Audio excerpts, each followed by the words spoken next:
Arnaud Bertina est né en 1975. Il est l'auteur d'une quinzaine de livres, parmi lesquels Le dehors ou la migration détruite, qui était paru en 2001, Le foisonnant Anima Motrix, qui était paru chez Vertical en 2006, qui racontait la dérive ou la fuite d'un responsable politique du nord au sud de l'Italie, ou Des châteaux qui brûlent, qui est paru en 2017.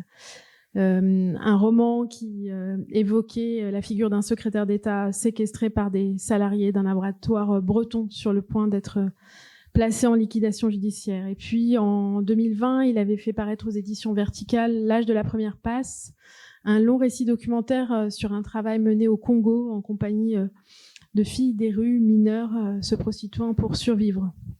Parmi de nombreux autres textes.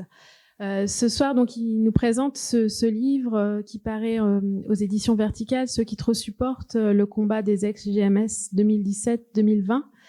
Et il évoquera donc avec nous à la fois ce combat qui est restitué dans ce livre, mais qui est restitué à partir à la fois d'une sorte de politique de l'écriture qui est chère à Arnaud Bertina, dans lequel en quelque sorte, il revendique peut-être un effacement de la posture de l'écrivain. Il reviendra avec nous tout à l'heure peut-être sur cet enjeu dans son travail et comment finalement l'écriture documentaire, dans la mesure où elle se fait un lieu où on peut entendre une polyphonie de voix, est en mesure de restituer le grain de ses vies.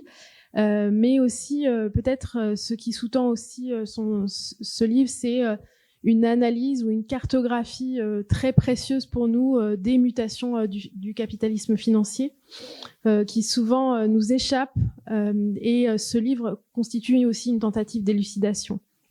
Et puis aussi un des enjeux importants du livre et qui nous importe aussi dans le cadre du festival, c'est cette bifurcation que porte en lui le livre, donc peut-être aussi des puissances affirmatives qu'on peut tirer du moment, penser depuis cet endroit-là, cette lutte-là en particulier.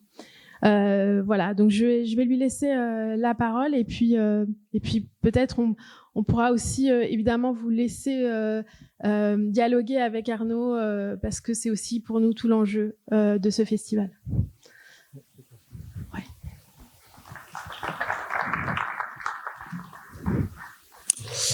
Merci Kantouta, merci à vous d'être là. Je suis très heureux, honoré de participer à cette soirée.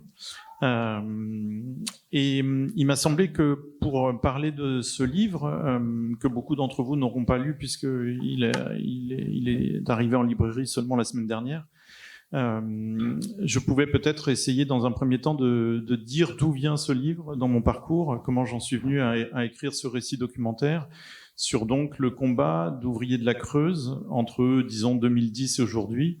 Ouvriers de la Creuse qui travaillaient pour des grandes entreprises comme Renault et Peugeot. C'est une usine d'emboutissage donc qui préparait des pièces qui étaient ensuite achetées par Renault et Peugeot. Comme Kantouta l'a dit dans sa présentation, cette année, je fête, tout seul dans mon coin, mais je fête les 20 ans de mon premier roman, et qui s'appelait Le dehors ou la migration détruite. Et dans ce roman, sur lequel j'ai travaillé pendant 3-4 ans, c'était mon premier livre, et donc je n'avais pas encore un discours critique sur mon propre travail. Il y avait une espèce de geste un peu innocent, pas si réfléchi que ça. Et sitôt sa publication, j'ai rencontré un homme qui travaillait pour Actes Sud et qui a voulu m'en parler avec beaucoup d'enthousiasme, mais qui était peut-être la première personne après l'éditeur que j'écoutais me parler de ce livre, et qui m'en a parlé en des termes qui m'ont énormément surpris. Notamment, il a beaucoup utilisé ce soir-là le terme de polyphonie.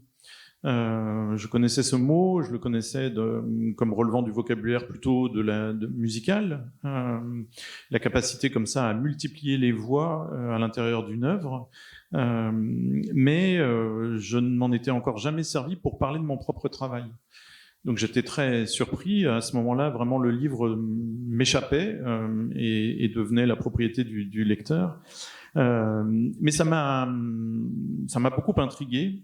Et je me suis mis à réfléchir autour de ce mot. Et je me suis mis à essayer de le comprendre en rapport avec ce que j'avais essayé de faire, avec le livre que j'avais voulu écrire.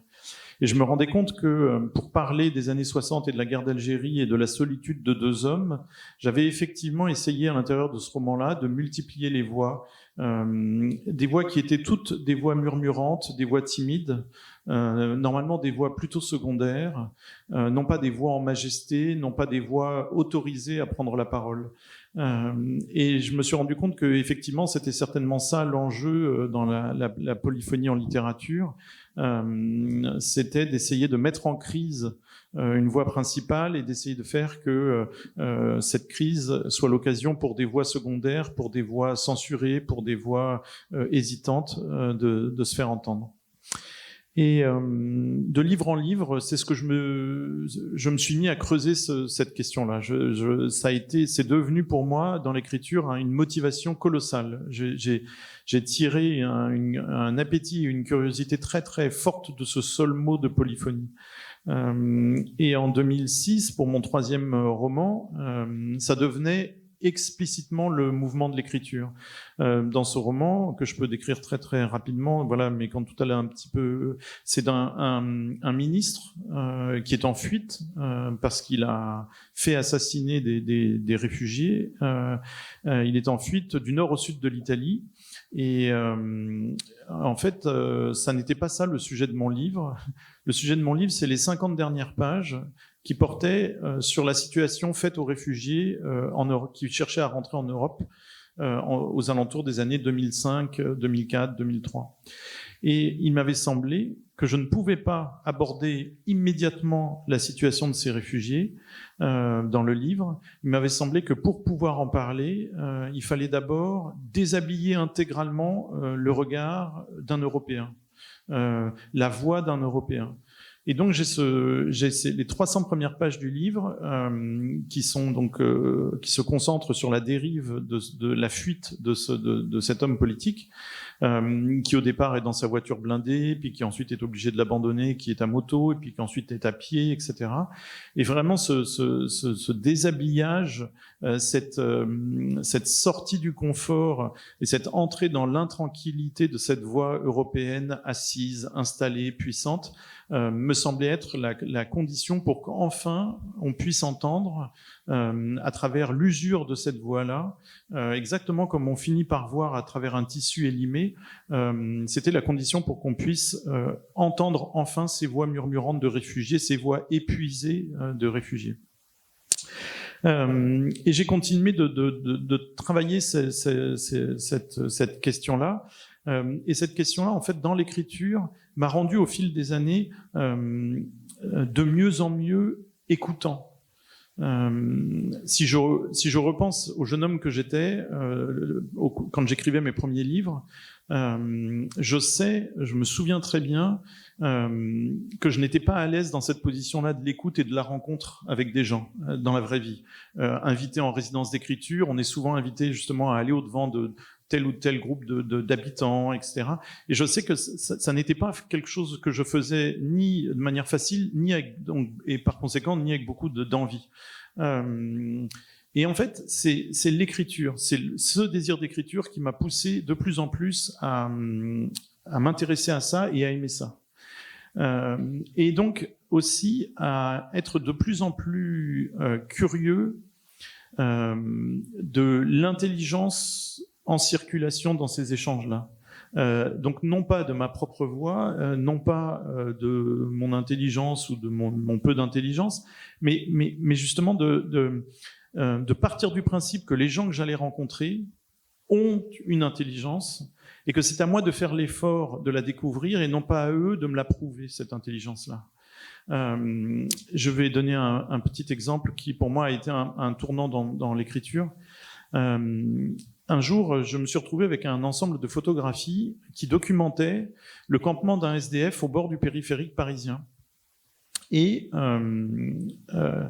je commence à travailler pendant 6 mois sur ces images Et j'en viens à produire un espèce de discours qui consiste à dire cet homme qui est venu s'installer entre les voies de circulation du périph', alors qu'il aurait pu être dans le square municipal qui était juste au-dessus ou dans le bois de Boulogne, et donc pas au milieu des voitures, si cet homme s'est installé à cet endroit-là, c'est le signe qu'il est cramé, qu'il est complètement perdu. Il est perdu pour la société, il est perdu pour lui-même. Et je développe ce discours-là dans mes premiers brouillons, sans voir que dans les sculptures que cet homme agence à partir de ce qu'il ramasse dans les poubelles, sans voir qu'il y a beaucoup d'humour. Tous ces assemblages qu'il propose à la vente pour les passants, les voitures qui sont coincées dans les bouchons, tous ces assemblages sont pleins d'humour. Et ça, il va me falloir 6 mois pour m'en rendre compte et pour entendre ce que ça veut dire.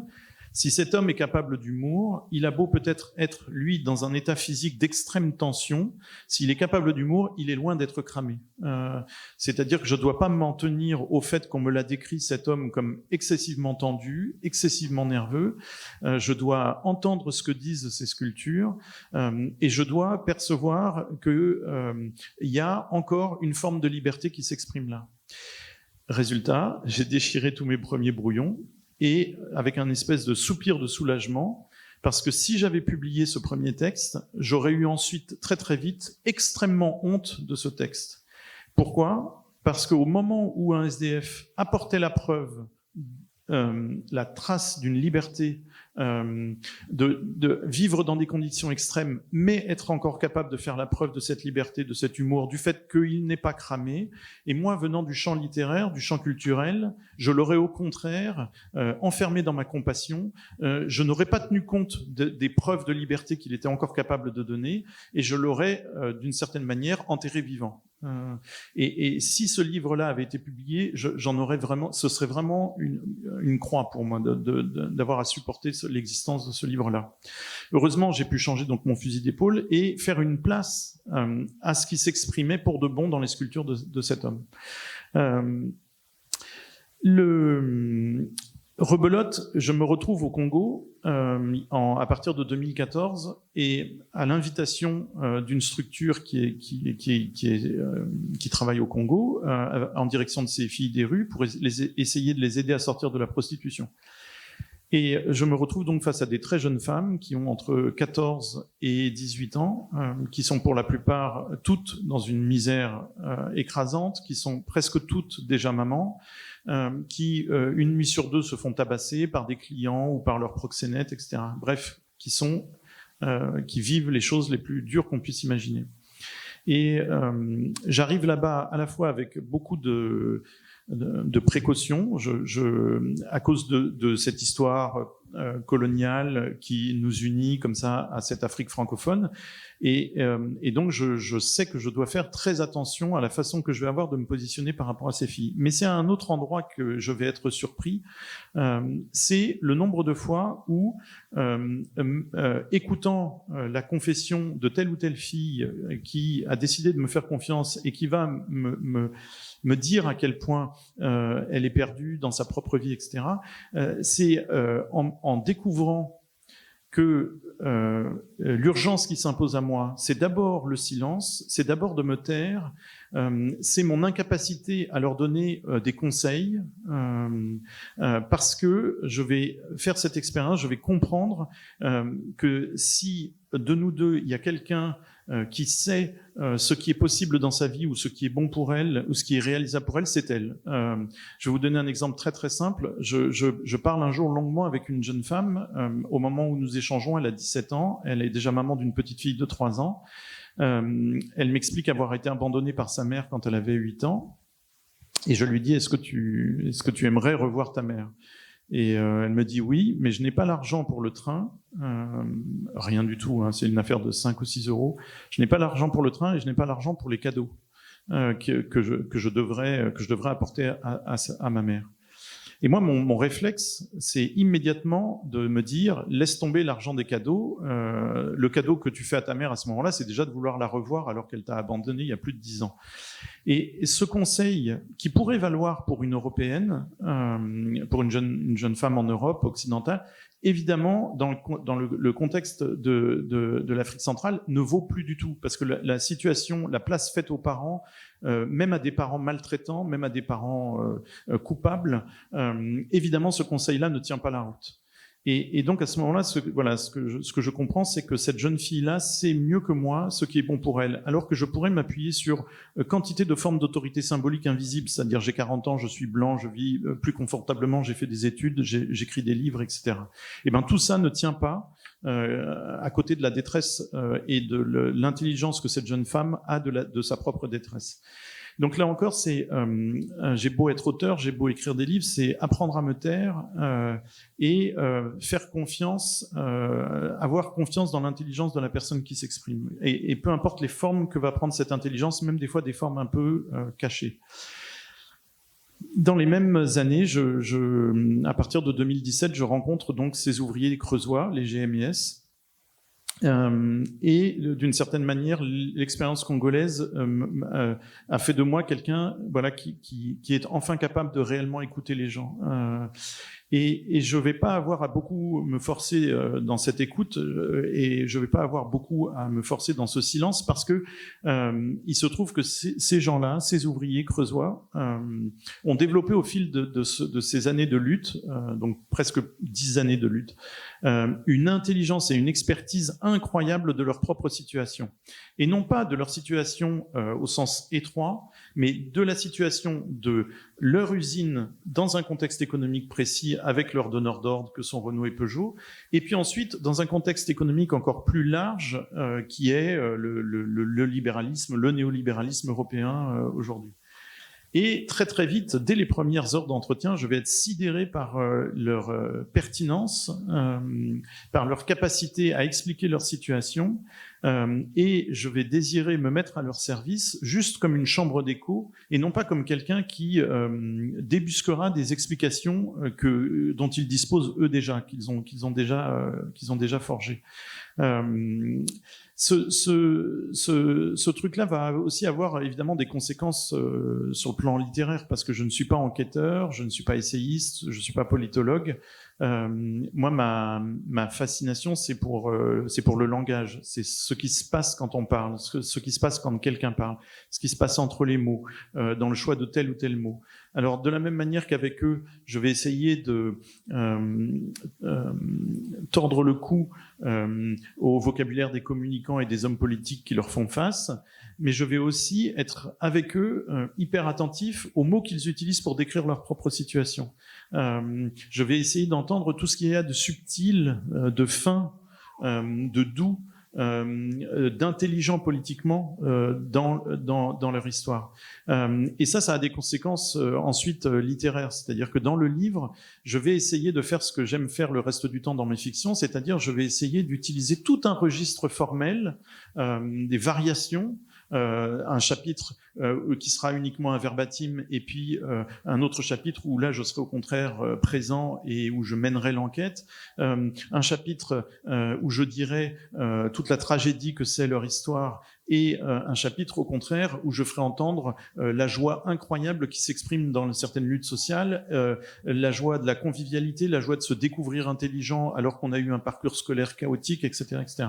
Et donc cette variété de tonalités, cette variété dans l'écriture, c'est l'outil que propose la littérature, c'est ce que permet la littérature, et c'est ce qui me semble très riche pour aborder la description d'un combat social. Pourquoi ? Parce que les médias, alors je fais un gros paquet en disant les médias, c'est un peu coupable, mais disons les médias quand même, ont tendance à résumer une manifestation ou un combat social à ses aspects les plus spectaculaires. Alors pour peu qu'il y ait une voiture qui brûle, c'est du pain béni, pour peu qu'il y ait une occupation de préfecture, de mairie, ou pour peu qu'il y ait une chemise de DRH déchirée, etc. Voilà, on ne parlera que de ça. Et on laissera de côté tout ce qui est à côté. Et moi je me dis mais non, mais justement là il y a un vrai contre-récit à produire, une contre-description à produire, qui est de montrer au contraire là où on nous montre des barbares, de montrer l'extrême finesse, l'extrême intelligence de ce qui est à l'œuvre dans ce combat-là. Voilà, c'est ce que j'ai essayé de faire avec ces gens-là. Et ça n'est pas à proprement parler, dans un premier temps, un geste militant. Je viens vers eux autant pour des raisons ça me concerne politiquement, mais je viens vers eux aussi en tant qu'auteur.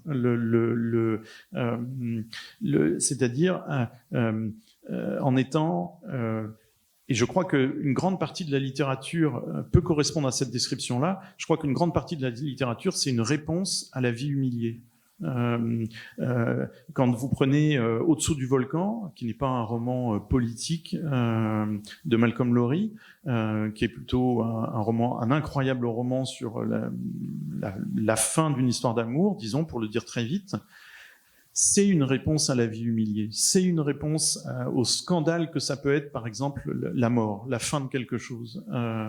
Et je pense que, et si vous prenez à l'inverse une œuvre très politique comme celle d'Antoine Volodine, c'est une réponse à la vie humiliée. C'est-à-dire que les personnages d'Antoine Volodine sont des personnages qui ont un rêve politique très puissant. Ce rêve politique se heurte au pouvoir de police invraisemblable que l'on connaît aujourd'hui en Occident.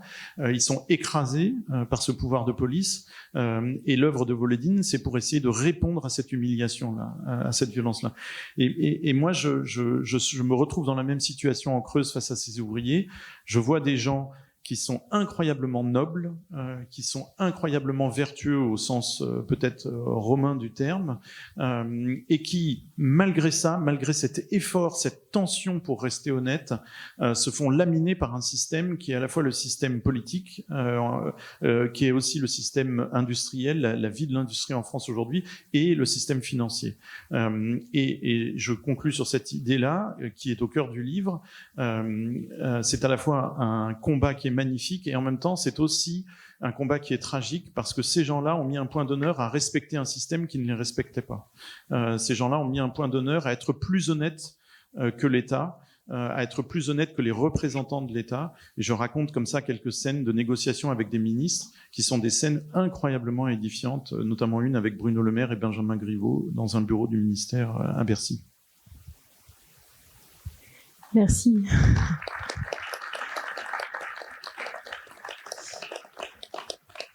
Alors peut-être avant de laisser la parole, j'avais aux personnes qui auront envie de la prendre, j'avais envie de te poser une question en fait sur plusieurs prépositions que tu utilises ou qu'on pourrait mobiliser pour parler de ton travail. On voit que tu écris avec les ouvriers, ou en écoutant leurs paroles, en faisant du livre une chambre d'écho, avec plusieurs méthodes d'écriture.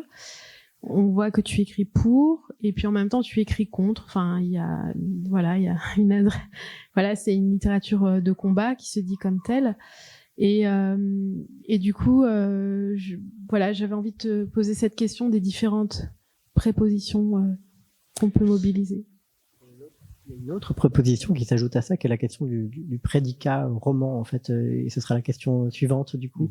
Dans ce vaste paysage, disons, des littératures très proches du récit, en fait, me semble-t-il, ce qui trop supporte est un roman, en tout cas, il est ah d'accord, c'est un récit documentaire. Il n'y a pas écrit de roman, d'accord, oui, on est d'accord.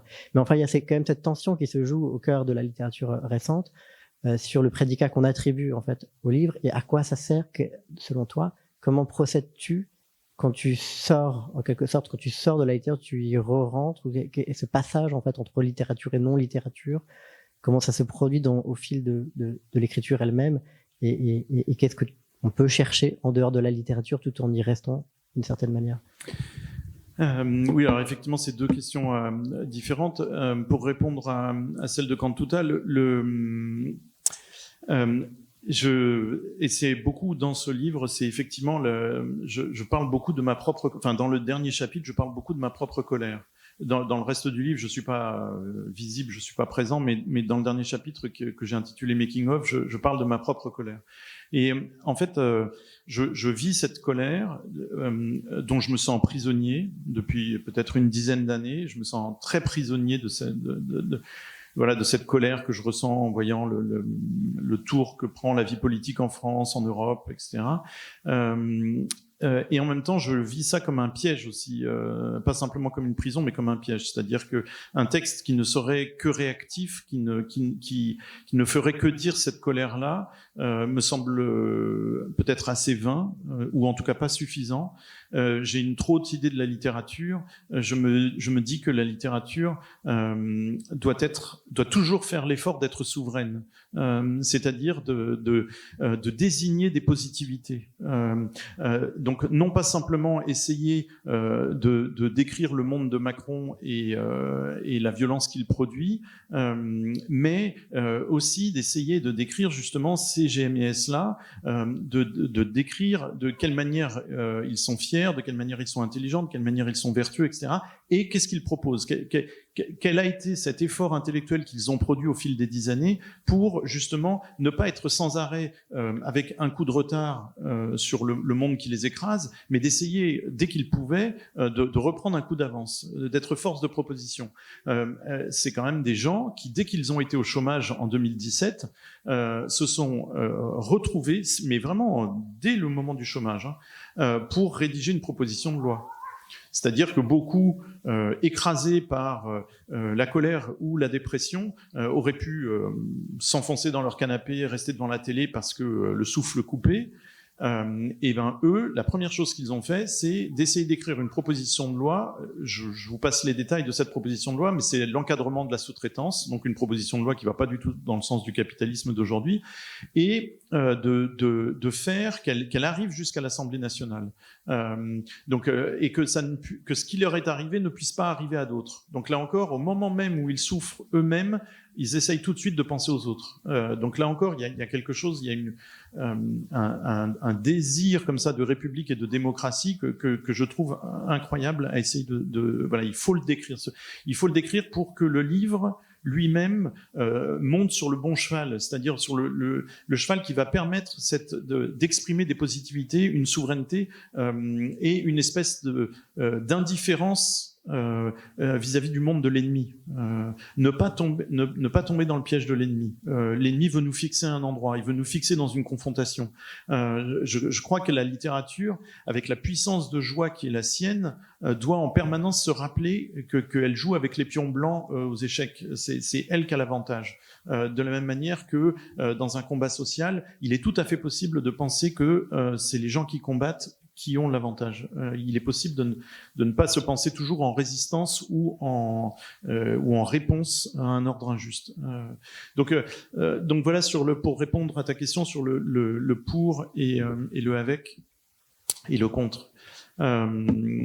Pour répondre ensuite à la tienne, Alyosha, sur la question du roman et du récit, je me suis rendu compte d'une chose au fil de l'écriture de mes derniers livres, c'est que je croyais cette frontière assez claire entre le texte documentaire et la fiction.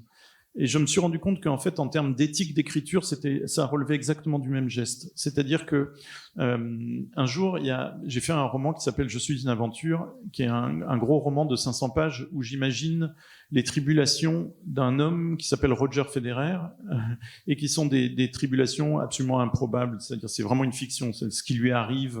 Notamment, il y a une centaine de pages dans un bordel à Bamako pour fêter le pot de départ. C'est le pot de départ d'une prostituée qui part en retraite. Enfin bon, dans la vraie vie, je pense pas que Federer un jour participe à ce genre de fête. Et quelqu'un m'a dit, mais est-ce que tu penses pas que Federer pourrait te faire un procès? Et alors ça, c'est une question qu'on pose en permanence dès qu'on s'approche comme ça d'une figure connue empruntée à la vie réelle. Mais en fait, on pourrait exactement poser la même question à partir d'une vraie figure de fiction.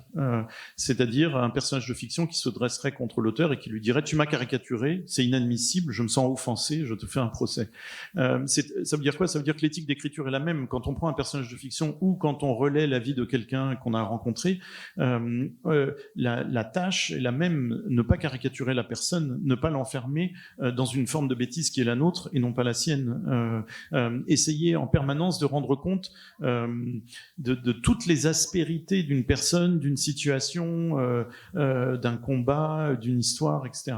Donc, dans ma tête, cette chose-là, à la fois, ça m'a libéré dans l'écriture, en même temps, ça a donc mis un peu de flou sur la ligne de démarcation entre l'un et l'autre. La différence qui persiste et qui renvoie à l'histoire des prépositions, c'est le fait d'écrire avec quelqu'un. Moi, fait que ce sont des livres en empathie et que je n'imagine pas, après avoir rencontré une personne, je n'imagine pas pouvoir prendre mes distances avec cette personne dans l'écriture. C'est-à-dire lui faire un espèce de coup tordu. Elle m'a fait confiance, elle m'a parlé. Pour moi, il y a quelque chose du pacte à ce moment-là. C'est pas de l'amitié, mais c'est un pacte. Et je n'imagine pas derrière, dans le livre, pouvoir me payer cette personne-là ou la critiquer, etc. Donc, par exemple, les options suivies par les GMS, donc cette espèce de désir forcené de s'en tenir à la loi, au cadre légal, moi, je trouve ça admirable. Je trouve que ça a produit quelque chose dans leur histoire. Je ne suis pas certain que ce soit la meilleure option aujourd'hui. J'essaye de réfléchir avec mes petits moyens, j'essaye de réfléchir à qu'est-ce que ce serait aujourd'hui la réponse à apporter à la violence extrême des configurations économiques qu'on connaît. Je pense que la question de la violence en politique ne peut plus être écartée, alors qu'elle est, Dieu sait si elle est écartée dans le débat public, mais je pense qu'en fait, elle ne peut plus être écartée. Eux ont décidé de l'écarter. Je vais pas leur faire la leçon dans le livre. J'ai juste mis une seule phrase dans les 250 pages qui laisse entendre qu'il existe une autre façon de penser le combat social. Mais j'allais pas me faire tout un paragraphe ou tout un chapitre en leur faisant la leçon. Donc voilà, le récit documentaire pour moi est un genre que j'ai vraiment pris beaucoup de plaisir à relayer ces paroles-là. Ça m'a fasciné, ça m'a passionné, mais c'est un genre qui pour moi est très très contraint. Là où d'autres, Emmanuel Carrère par exemple, se sentent parfois beaucoup plus libres de balancer sur les personnes, etc., etc. Moi non, ces textes-là sont des textes en empathie. Mais ce privilège de la littérature, enfin, tu dis qu'il y a quand même, tu disais ça tout à l'heure, la littérature a tout de même un privilège. En fait, si on enlève tout ce qu'on peut enlever de fictionnalité à la littérature et qu'on en est au plus proche en fait du réel, que reste-t-il en fait de ce privilège de la littérature? C'était le sens de ma question en fait. Est-ce qu'il reste encore un privilège à cette littérature? Et la question qui est pour moi la suivante en fait, c'est comment gères-tu en fait ce dialogue avec la question du silence? Pour moi, une des réponses un peu je dirais maintenant qu'il y a une longue histoire depuis Dostoïevski, enfin voilà, sur la question de l'écriture polyphonique, et plus largement, enfin, des dispositifs qui se sont joués très largement en anthropologie, dans ces formes de relations et de la restitution possible de ces formes de relations et des dialogues entre les voix qui émergent ou non. C'est la question généralement de la mise en scène en fait de ce qui reste problématisable du point de vue de ce qui peut se dire ou pas. D'ailleurs, dans le livre, j'ai quelques citations, mais il y a ce dilemme qui est mis en scène, quoi. Faut-il l'écrire ou pas, etc. Mais me semble, la question que je voudrais te poser, c'est, il reste sans doute quelque part dans ces dialogues et la mise en scène, quand bien même cette mise en scène de ce qu'il est possible d'écrire ou pas, que tu restitues des choses qui ne peuvent pas être restituées en quelque sorte. C'est-à-dire que, par exemple, tu parles de la fête tout à l'heure. Tu parlais de la fête, les ouvriers. La manière dont tu as cette nécessité éthique ou voilà de restituer en fait ce qui fait dilemme, ce qui fait qui peut poser problème. Mais est-ce qu'il reste une place à l'intérieur de ça pour le silence réel, de ce qui ne peut pas s'écrire en fait et qui peut-être se lit autre part? Je sais pas. Est-ce qu'il y a une place encore pour ça dans l'écriture, pour ce silence, une sorte de silence plus silencieux encore? Ben, le premier silence, c'est justement celui de l'auteur, quoi. C'est-à-dire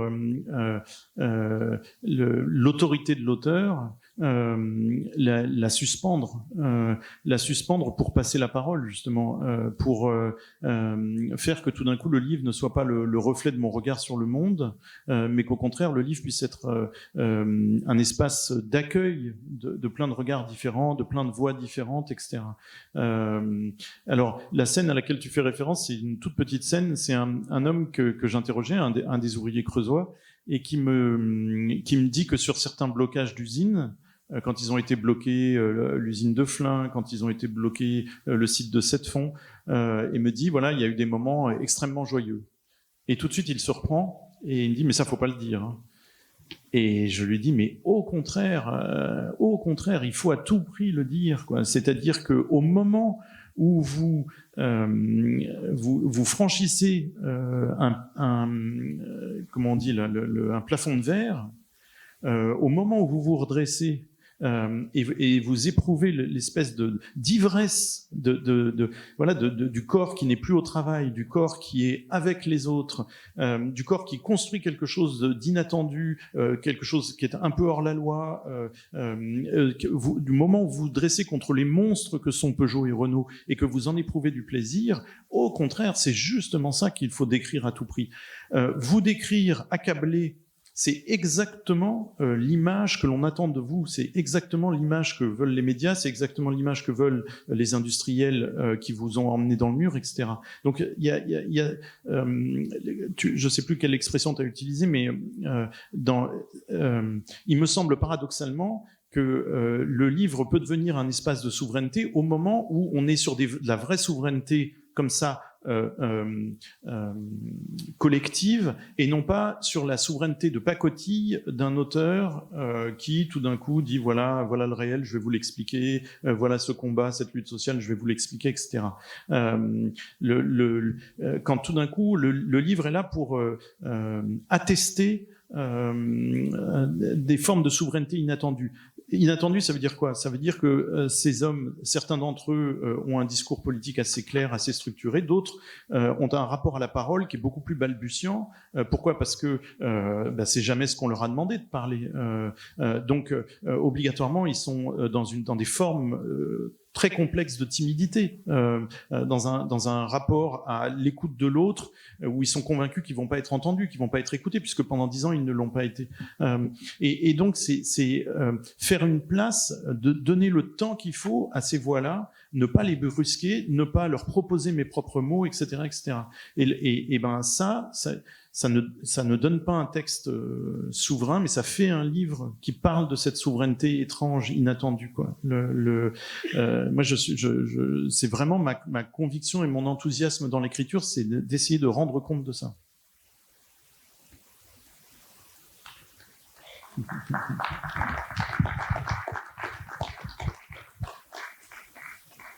Alors, on va prendre des questions. En fait, évidemment, pour nous, l'enjeu de ces 3 jours, c'est que cela puisse devenir, au fur et à mesure de ces 3 jours, le plus possible, une sorte de réflexion collective, et puis qu'il y ait des questions même parfois qui fâchent. Enfin, on se prête à ce jeu-là, et donc voilà, que c'est en tout cas cette distance entre la scène et la salle finissent par se rompre. On a évidemment des moments peut-être plus participatifs, mais c'est pas toujours simple à mettre en place dans un théâtre. En fait, on a la scénographie, l'architecture pour le coup d'un théâtre est toujours fondée sur cette séparation un peu rigide, mais il s'agit de chercher en tout cas à la faire disparaître. En tout cas, voilà, la parole est à vous. J'ai vu des mains se lever et du coup, je vais faire le monsieur Loyal. Hop. Et... Merci. J'ai trouvé très intéressant tout ce que vous avez dit. Et du coup, j'ai envie de vous poser une question importante. Que pensez-vous des débats que l'on peut avoir aujourd'hui dans la mesure où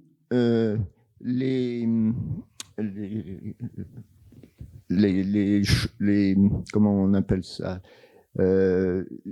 les rendez-vous sociaux sur Internet empêchent tout débat.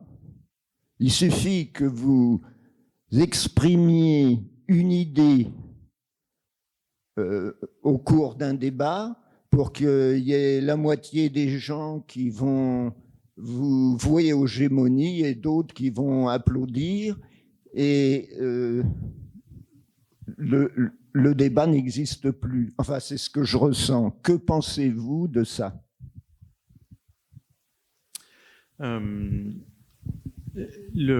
Au Congo ou là en Creuse,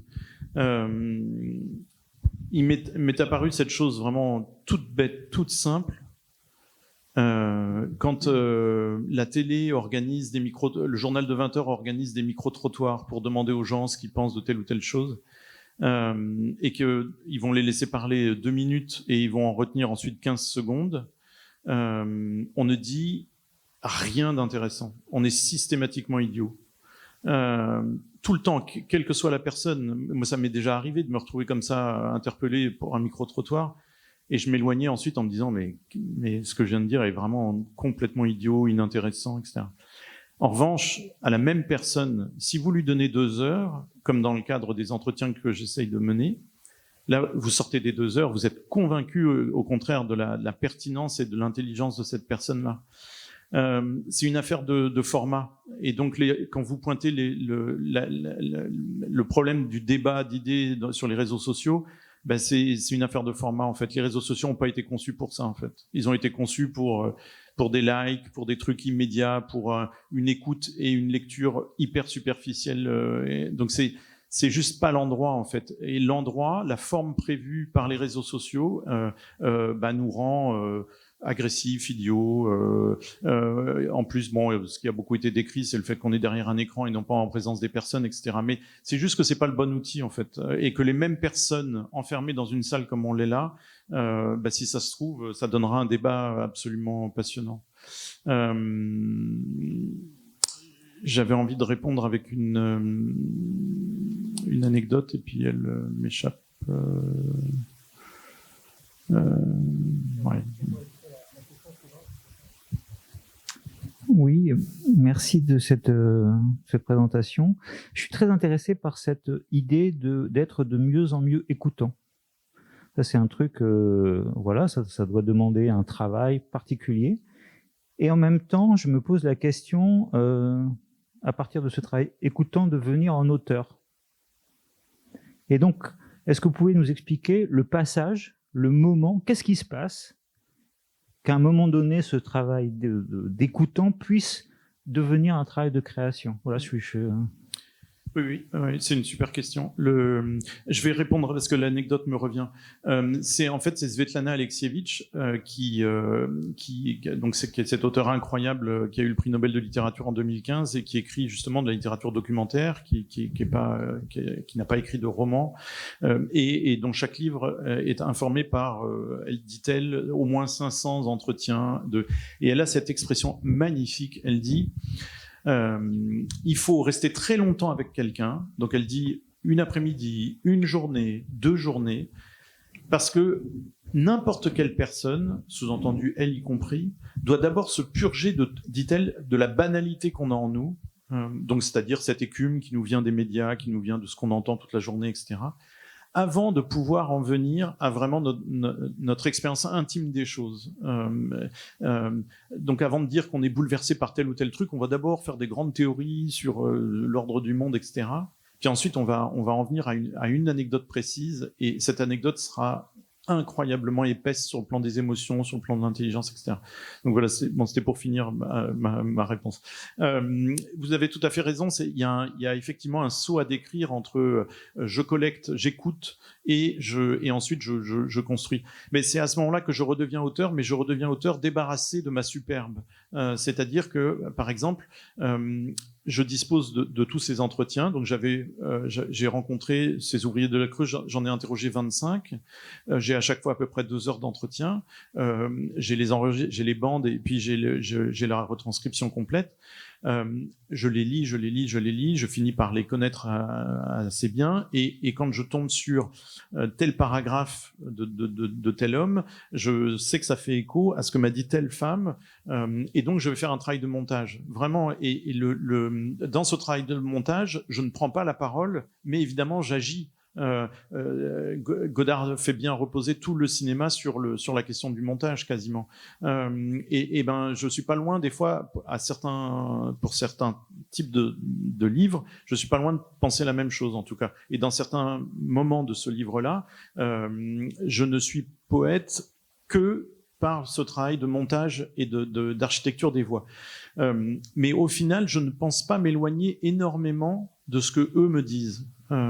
C'est-à-dire, je pense pas que ce travail d'architecture que j'essaye de donner à ces témoignages, en déplaçant des choses, en fractionnant les témoignages, en faisant entendre la voix de Jean-Marc à page 10 et page 90, je pense pas. Ça reste un travail en empathie, c'est-à-dire je continue de chercher à rester fidèle à ce qu'il m'a dit. Donc je deviens auteur, mais voyez, j'essaye de rester un auteur discret dans ce cas de figure. Je pense pas avoir complètement répondu à votre question. Je pense qu'il y a l'exemple que je viens de dire sur cet homme qui voulait pas qu'on parle de la fête, et moi je lui dis bah si, au contraire il faut le faire. Là, à ce moment-là, je le brusque un petit peu. Alors évidemment il est d'accord, hein, je lui fais pas un enfant dans le dos, c'est-à-dire il est pas effrayé à l'idée que je parle de la fête, mais c'est pas son premier réflexe. Donc là aussi, tout d'un coup, je suis plus simplement dans l'écoute. Je saute sur ce qui m'intéresse et je le négocie avec la personne. Je lui dis, écoute, si ça, moi, je veux à tout prix en parler. Mais par exemple, quelqu'un qui me dirait, non, je ne veux pas que tu parles de ça, sauf si c'est vraiment une bombe. Mais sinon, je lui obéis. C'est la limite de ce que je disais, quoi. C'est un travail en empathie. J'arrive pas à m'éloigner de ce pacte que je passe avec les gens dont je vais parler. Puis je pense qu'elle prolonge la précédente. C'est toujours sur l'autorité de l'auteur. Parce que bon, vous faites un travail un petit peu hybride. Une littérature documentaire, donc il y a un pacte avec les gens dont vous parlez, il y a un pacte avec le lecteur, vous allez parler du réel, c'est pas de la fiction, et vous traitez des sujets qui pourraient être traités par des experts, par des sociologues, des historiens, etc., qui eux n'ont pas forcément à se poser la question de leur autorité vu qu'ils ont l'expertise. Et moi, ce qui m'interroge, c'est de savoir justement d'où vous tirez votre autorité. Pendant longtemps, les poètes, ils la tiraient de leur inspiration. Bon, ce temps-là est révolu, mais qu'est-ce qui vous autorise à donner une voix à ceux qui n'ont pas la parole? Et c'est pas une question pour vous mettre, mais vraiment ça m'intéresse. Et enfin, d'où vous vient cette assurance que vous pouvez le faire? Voilà. Oui, non, mais là aussi c'est une très bonne question parce que tout ça c'est très présent dans les deux livres dont je parle, Le Congo et La Creuse. Cette question-là de l'autorisation, du tact, Je vais vous raconter une anecdote congolaise. Un jour, donc j'ai fait plusieurs séjours là-bas, c'était des séjours longs et je passais mes journées avec les jeunes femmes. Donc elles s'habituaient beaucoup à ma présence. Les moins farouches m'ont parlé tout de suite. Les plus farouches, des fois, ont attendu 1 ou 2 séjours avant d'accepter de parler. Et au cours du premier séjour, je repère tout de suite une de ces jeunes femmes qui me fixe d'une manière incroyable. J'ai jamais été regardé comme ça, au point de me demander si elle avait toute sa tête. Enfin, c'était pas un regard inquiétant, mais c'était un regard très étrange. Au bout de ce premier séjour qui dure 1 mois, je lui dis, est-ce que tu veux aujourd'hui qu'on parle ensemble? Et elle me répond pas, mais elle me fuit. Bon. Donc le deuxième séjour, j'arrive et c'est elle qui spontanément, au bout d'1 ou 2 semaines, vient me trouver et me dit qu'elle veut bien qu'on parle. Et donc on s'installe au vu et au su de toutes les filles. J'ai toujours fait mes entretiens dans la petite cour pour qu'on nous voie. Et elle me dit quelque chose. Et elle le murmure, ce quelque chose. Et je comprends pas du tout. Et je comprends pas du tout qu'elle murmure. Et je lui demande de parler beaucoup plus fort. Parce que j'entends rien. Il y a du bruit dans la cour, c'est épouvantable. Et elle continue de murmurer. Alors, au bout de 3 fois, je finis par comprendre que, ok, elle veut me confier quelque chose d'hyper lourd, et donc ça sert à rien de lui demander de parler plus fort. Donc, on s'est éloigné, on est rentré dans une salle de classe, et là, à nouveau, elle murmure, mais je comprends quand même, je finis par comprendre ce qu'elle me dit. Elle me dit sorcière. Et je lui dis, ça veut dire quoi sorcière? Ça veut dire qu'on pense que t'es une sorcière, on dit que t'es une sorcière, et donc elle va me raconter son histoire, mais vraiment à demi-mot. Au Congo, comme dans toute l'Afrique centrale, c'est gravissime. C'est-à-dire que si quelqu'un dit de vous, même en étant mal intentionné, si quelqu'un dit de vous que vous êtes une sorcière ou un sorcier, vous êtes exclu du quartier, vous êtes exclu de la famille. Enfin, c'est absolument terrifiant. Il n'y a pas de chose qui correspond à ça en Europe aujourd'hui. Donc, elle me confie à ce moment-là quelque chose que les autres filles dans la cour ne doivent absolument pas savoir. Si les autres filles apprennent ça, alors qu'elles savent qu'on peut manipuler cette insulte, elles vont la chasser. Elle ne pourra plus être prise en charge par l'ONG, etc. Eh ben, ça m'a beaucoup interrogé. Comment ça se fait qu'elle venait me confier ça? Et je n'ai pas trouvé d'autre explication que celle-là. Elle sait que elle voit que je suis blanc. Elle doit savoir peut-être de près ou de loin que les blancs ne croient pas trop à ces histoires de sorcières. Et je suis la première personne dans son parcours à qui elle peut confier cette chose-là. Et si elle me la confie, c'est justement pour essayer un petit peu de s'alléger de ça. Sinon, si elle croyait pas dans la possibilité de s'alléger, de se délester un petit peu de ce poids énorme sur ses épaules, pourquoi m'en parler, pourquoi le dire, quoi. Et ben, voyez, j'ai envie, peut-être que tout le livre du Congo est sorti de cette autorisation-là, qui était autre chose qu'une autorisation qu'elle me donnait, qui était une demande muette de parler de cette chose-là. Je suis une sorcière, on dit que je suis une sorcière, pour essayer de faire que le ballon de baudruche, que ça n'existe plus, que ce truc-là, dans mon regard d'Européen qui ne croit pas aux sorcières, se dissipe. Pour la Creuse, c'est un petit peu différent parce que pour la Creuse, ils m'accueillaient vraiment. C'est-à-dire qu'en fait, ils font feu de tout bois. Ils se disaient, tiens, quelqu'un qui vient on dit qu'il est romancier, mais évidemment, ils n'ont jamais vu un de mes bouquins. Eh ben, il va parler de notre combat et c'est toujours bon à prendre. Donc là, la situation était un petit peu différente. C'est-à-dire, on était complices dans le désir de parler. Donc, vous voyez, je l'attire pas à chaque fois du même endroit, mais j'essaye de faire que ça ne tourne pas à l'hubris, quoi, c'est-à-dire au fantasme de puissance ou au côté exotique de la situation. C'est-à-dire, c'est pas parce que j'allais au Congo travailler avec des filles des rues que je me suis dit d'emblée que j'allais faire un livre. L'idée de faire un livre est venue au bout du 4e séjour sur les 5 que j'ai pu faire. Pendant longtemps, je me suis dit non, je peux pas écrire sur ces filles, je peux pas écrire sur le Congo, je connais trop mal le pays, je connais trop mal cette culture-là, je peux pas. Donc résultat, c'est pas un livre sur le Congo, c'est un livre sur le type de rapport que j'ai construit avec ces jeunes femmes, la distance qui nous sépare, notamment autour de la question de la magie, etc. La Creuse, comme je viens de le dire, c'est différent. Comme il y a cette complicité dans le désir que je parle de leur situation,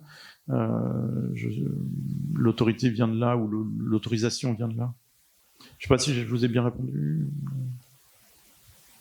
Non ?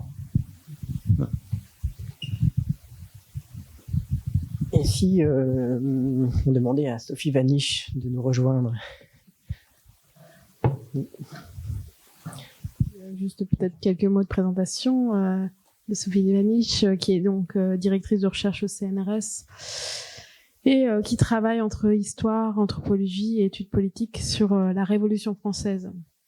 Parmi les livres qu'elle a pu publier, notamment plusieurs livres consacrés aux émotions comme faculté de juger pendant le moment révolutionnaire, L'impossible citoyen, L'étranger dans le discours de la Révolution française en 97, La liberté ou la mort, et c'est sur la terreur et le terrorisme, La longue patience du peuple, 1792, Naissance de la République, Les émotions de la Révolution française et le présent. La Révolution française n'est pas un mythe, mais voilà, cette prolifique travail autour de la Révolution française est aussi surtout pour nous important dans la mesure où elle a toujours construit des résonances entre cette histoire-là et les mouvements politiques contemporains, et c'est aussi à cet égard qu'on souhaitait qu'elle soit présente lors de cette ouverture. Merci beaucoup à vous deux. Merci à vous d'être là et merci à tous ceux qui rendent possible des lieux où on peut discuter, de savoir comment bascule le documentaire vers la fiction quand on n'est pas un expert. Mais je ne crois pas que les historiens ou que les sociologues soient des experts. Je pense qu'ils sont confrontés en fait à la même question. Ils sont confrontés à la même question, mais ils sont contraints dans leur écriture par l'académisme de leur champ. Mais ils ne sont pas obligés d'y obéir. Et donc, il y a plein d'analogies qu'on peut faire entre des travaux d'historiens ou de sociologues ou d'anthropologues avec ce que nous a dit Arnaud. Ce qui ne veut pas dire que ça soit aussi réussi. Hein. Ça, c'est une question de jugement de goût. Oh, mais ça résonne. Oui, en fait, ça résonne ici, mais en fait, dans la salle, on entend. D'accord, ok. I shall do it. Ok.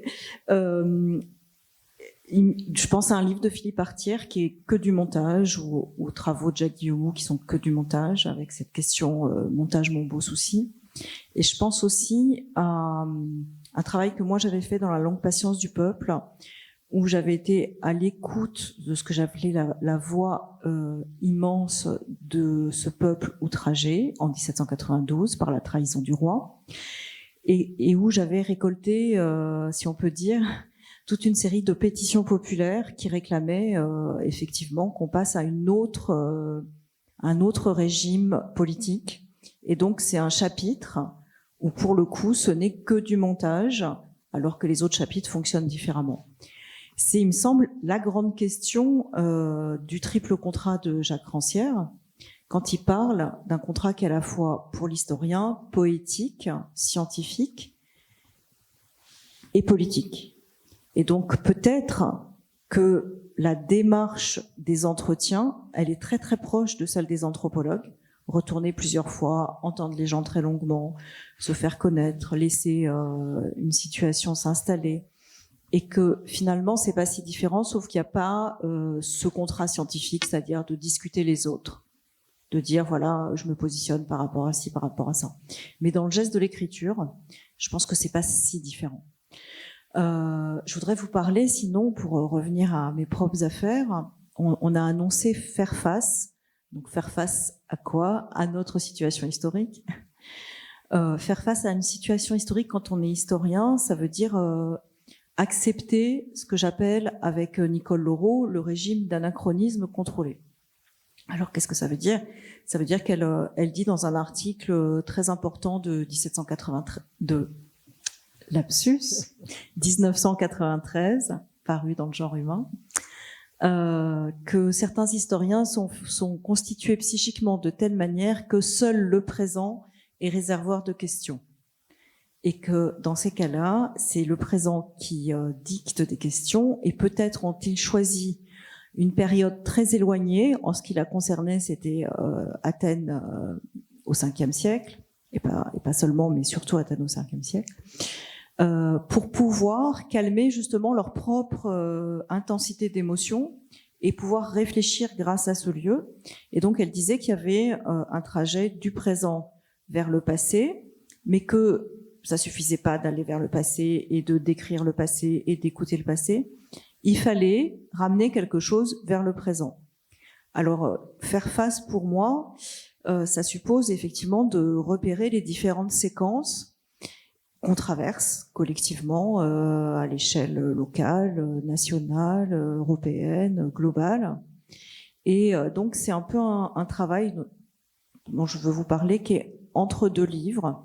un livre qui est paru au printemps dernier, qui s'appelle Stridence en conjoncture trouble, et qui parle surtout du présent, mais avec une ombre portée très importante de Saint-Just, pour expliquer ce qui se joue dans un désir de transformation radicale politique, dans le sentiment que depuis 2016, on est dans un mouvement social continu, avec différentes séquences, dont la séquence Gilets jaunes, et auparavant la séquence retraite, et auparavant contre la loi travail, et auparavant contre l'état d'urgence, même si c'était beaucoup plus limité.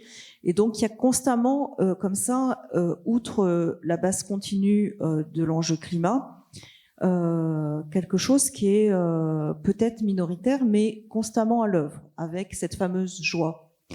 Et donc c'est pour ça que je parlais de stridence et de conjoncture trouble, qui est aussi la conjoncture néolibérale qui a été évoquée.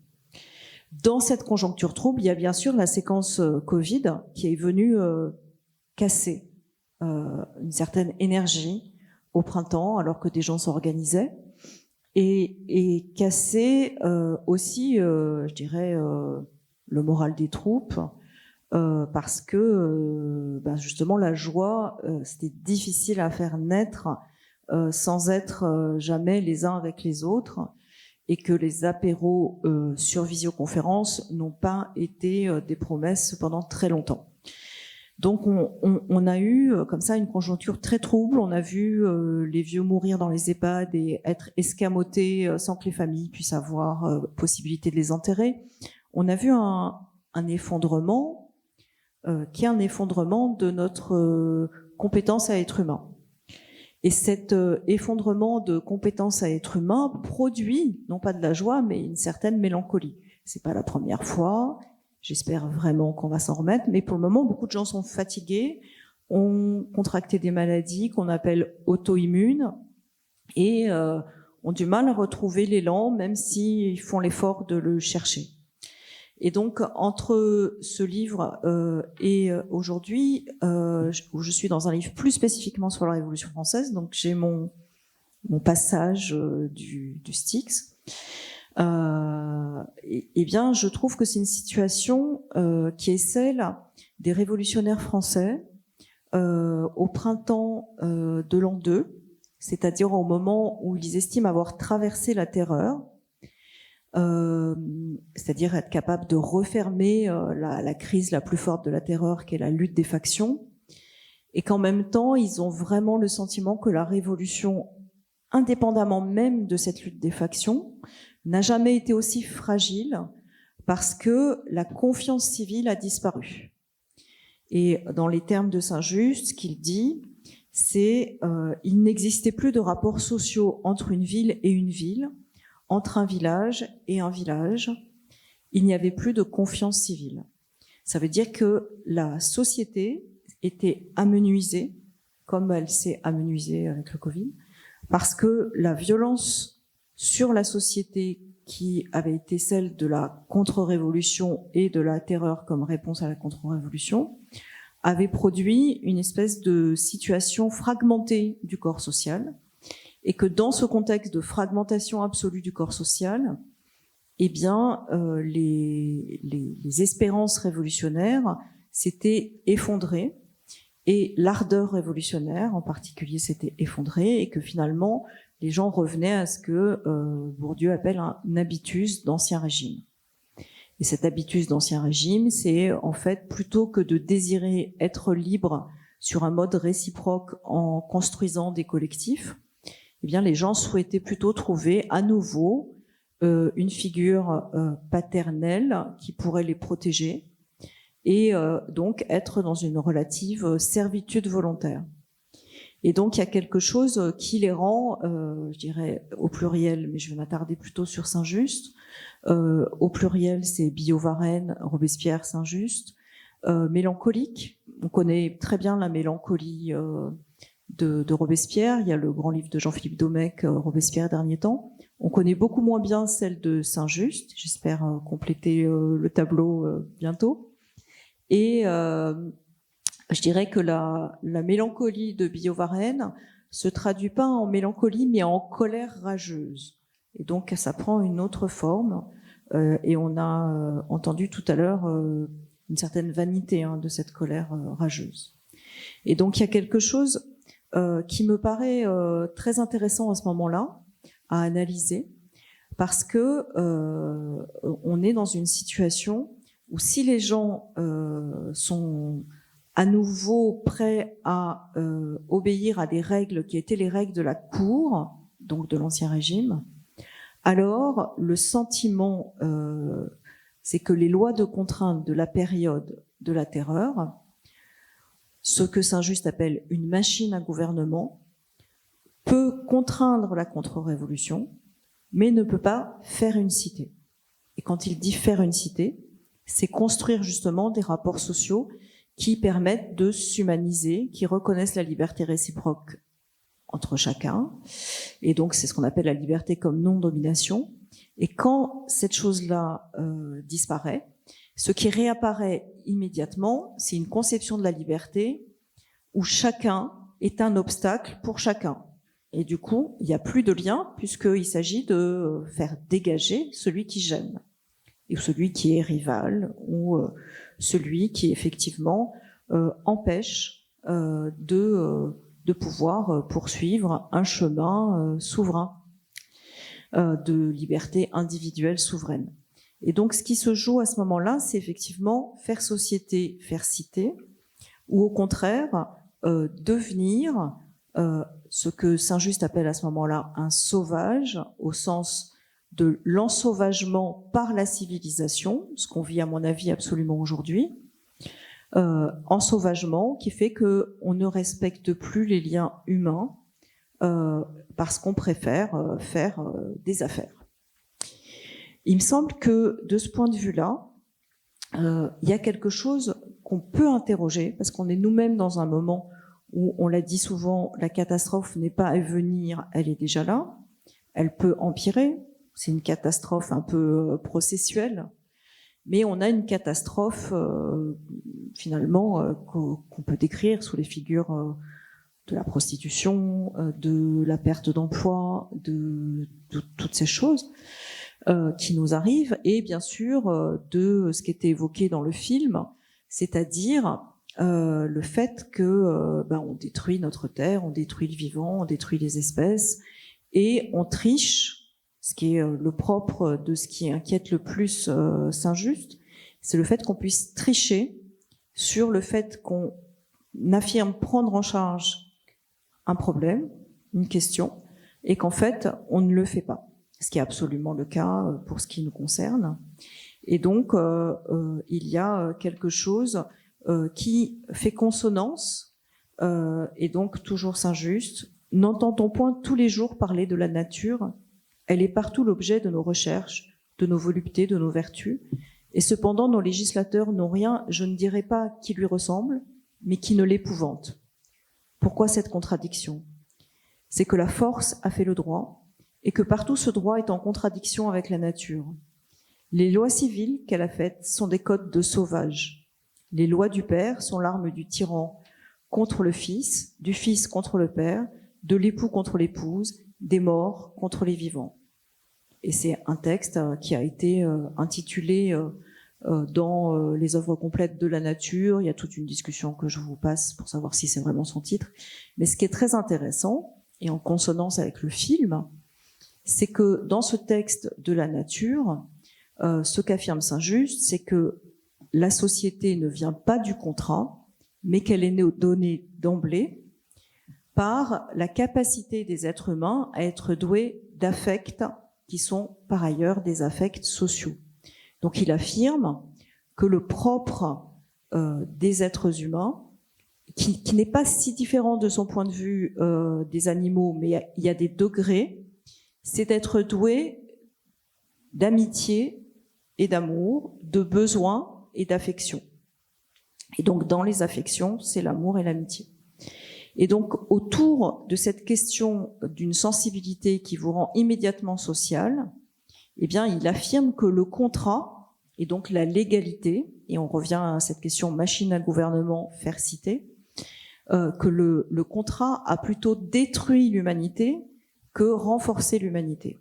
et qu'aujourd'hui, eh bien, on est effectivement dans une situation où qu'est-ce que le droit? Eh bien, c'est ce rapport de force extrême où la légalité actuelle est un bouclier des puissants. Alors, on le sait, et je le décris dans Stridence, toute la série de lois calamiteuses qu'on peut appeler des lois scandaleuses ou des lois scélérates, si on reprend le vocabulaire du 19e, mais je veux parler de la loi travail, de la loi sur les retraites, de la LPR à l'université, de la LPPR qui est supposée amener moins de fragmentation et qui produit une guerre civile latente. Et donc, il y a quelque chose où la démocratie, en tant qu'elle est constituée aujourd'hui dans sa forme légale par ce bouclier légal des puissants, perd de sa teneur empirique désirable. Et les jeunes gens, en fait, le mot démocratie, qu'ils soient ou non lecteurs de Rancière ou d'autres, finalement, c'est un mot, comme il n'y a pas si longtemps, le mot gauche a perdu de ses réserves d'expérience. Et donc, si défendre la démocratie, c'est défendre l'état de droit qui défend les puissants et qui détruisent la terre et les rapports sociaux, pourquoi défendre la démocratie? Et donc, il y a là quelque chose d'une atteinte extrêmement grave, et c'est ce que Saint-Just appelle un grand crime. Alors évidemment, c'est pas le même grand crime, mais ce qu'il appelle un grand crime, c'est le fait qu'il n'y ait plus la possibilité de savoir, et d'une manière expérientielle, ce qu'est le projet révolutionnaire. Ils l'ont su de 89 à 92, 93. Mais là, entre 93 et 94, quelque chose s'est retourné et est du côté de l'effroi. Et du coup, on ne peut plus vouloir la révolution parce qu'on ne peut pas vouloir que ça dure éternellement, cet effroi. Et en même temps, il interroge que veulent ceux qui ne veulent ni vertu ni terreur, c'est-à-dire ne pas mettre, pour le coup, des contraintes sur ceux qui veulent déshumaniser et qui ne veulent pas non plus que les gens soient en accord avec la Déclaration des droits de l'homme et du citoyen, parce que c'est ça, être vertueux pour les révolutionnaires. Et donc, il y a quelque chose qui est abîmé au même titre que notre rapport aux politiques est aujourd'hui fondamentalement abîmé. Ceux qui survivent aux grands crimes, dit-il, sont condamnés à les réparer. Et je pense que cette question de la réparation, c'est une question qui évidemment consonne avec toute la théorie du Caire, tout le désir de retisser les tissus déchirés, de tenter de rapiécer un certain nombre de choses et d'affirmer que il ne s'agit pas de faire comme si il n'y avait jamais eu de trou, mais de considérer que dans l'acte même de rapiécer, c'est un peu comme Pénélope qui tisse et qui détisse, c'est une manière de maintenir le désir de fabriquer ce fameux ethos, une certaine conception du faire citer. Toujours Saint-Just, une société dont les rapports politiques ne sont point dans la nature, où l'intérêt et l'avarice sont les ressorts de beaucoup d'hommes que l'opinion contrarie, et qui s'efforcent de tout corrompre pour échapper à la justice. Une telle société ne doit-elle pas point faire les plus grands efforts pour s'épurer si elle veut se maintenir? Et ceux qui veulent l'empêcher de s'épurer, ne veulent-ils pas la corrompre? Et ceux qui veulent la corrompre, ne veulent-ils pas la détruire? Et donc, déjà, la catastrophe rôde dans ce texte de Saint-Just. Et en fait, il y a vraiment la conscience d'une révolution précaire, vulnérable. Et c'est dans cet immense contexte de vulnérabilité que un nouveau projet, une nouvelle manière de nommer en tout cas le projet révolutionnaire, non pas sous forme de loi, hein, et ça résonne avec ce que disait Arnaud tout à l'heure, les ouvriers ont réclamé une loi qui encadre la sous-traitance. Et lui dit, Saint-Just, c'est pas avec des nouvelles lois. On va pas obtenir cette cité par des nouvelles lois. Ce qu'il nous faut, ça consonne avec le film, ce qu'il nous faut, c'est des institutions solides. Et ces institutions ne peuvent être fondées que sur l'amitié. Et lui, il dit pas l'amour est révolutionnaire, il dit l'amour est hors institution. Il est fondamental, mais il est hors institution, parce qu'il est pour une liberté absolue. Et il institutionnalise simplement ce que produit l'amour quand les gens font des enfants. C'est-à-dire que Tant qu'on n'a pas d'enfants, on fait comme on veut. Si on veut en parler à la communauté, on en parle. Si on veut pas en parler, on n'en parle pas. C'est une affaire qui ne regarde pas le commun, qui regarde juste les deux personnes qui sont concernées par ce sentiment, ne serait-ce que parce que, comme c'est dit dans le film, l'amour, c'est toujours et impossible. Donc, il y a quelque chose là qui ne peut pas produire une stabilité. Donc, la stabilité pour Saint-Just, c'est l'amitié. Et l'amitié, c'est une amitié qui est la conviction qu'on n'est pas simplement amis dans un rapport privé, mais qu'on est amis dans le rapport à la capacité à juger de ce qui se passe dans la cité, dans la société. Et donc, l'amitié comme première institution civile, c'est l'affirmation que le noyau social, c'est pas la famille. Il y a d'autres pour qui c'est vraiment la famille. Mais chez Saint-Just, le noyau social, c'est l'amitié. Une amitié qui peut aussi exister avec les femmes, même s'ils considèrent que les femmes sont aussi à protéger. Donc, il faut les protéger. Je rentre pas dans le détail, on pourra revenir après. Mais ce qui me paraît extrêmement intéressant, c'est qu'il y a un noyau social d'amitié, et que parce qu'il y a un noyau social, on est responsable de ses amis, et que s'ils font des choses vraiment insupportables, on a le droit de dire « ce ne sont plus mes amis ». Alors, les choses insupportables, c'est battre une femme, par exemple, c'est ne pas la défendre quand on voit qu'elle est battue par quelqu'un d'autre, et dans ces cas-là, on est effectivement banni. C'est ne pas répondre de ses devoirs civiques, enfin, toutes sortes de choses qui ont à voir avec la communauté. Et donc, du coup, cette question des institutions, eh bien, elle naît de ces noyaux sociaux. Et donc, il va y avoir toute une série de propositions pour faire prospérer ces institutions civiles, des choses que vous connaissez sans doute déjà, peut-être, la question des fêtes publiques, la question des lieux de délibération, c'est-à-dire il s'agit effectivement de se donner du temps pour se parler et décider des choses en commun. Et on distingue dans les lieux de délibération les lieux qui sont les lieux de décision et les lieux d'élaboration. On considère qu'on élabore les arguments dans des lieux où on partage la même sensibilité. Si vous voulez, quand les femmes se réunissent uniquement entre femmes, ou quand on considère que ça n'a pas à être mixte sur différents plans. Donc aujourd'hui, à l'époque, c'est des sensibilités liées à des positions politiques qu'on reconnaît dans les clubs. C'est pas les mêmes au Cordeliers, aux Jacobins, mais aussi dans des sociétés fraternelles, dans des lieux où on se parle.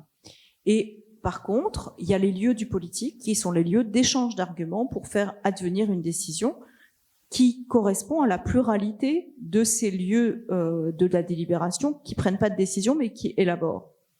Et là, on a toute une série d'institutions qui fabriquent ce qu'il appelle la commune. Et donc, ce qu'il dit, c'est que la souveraineté réside dans les communes. Ça veut dire qu'elle réside pas à l'Assemblée pour Saint-Just. Elle réside pas à l'Assemblée.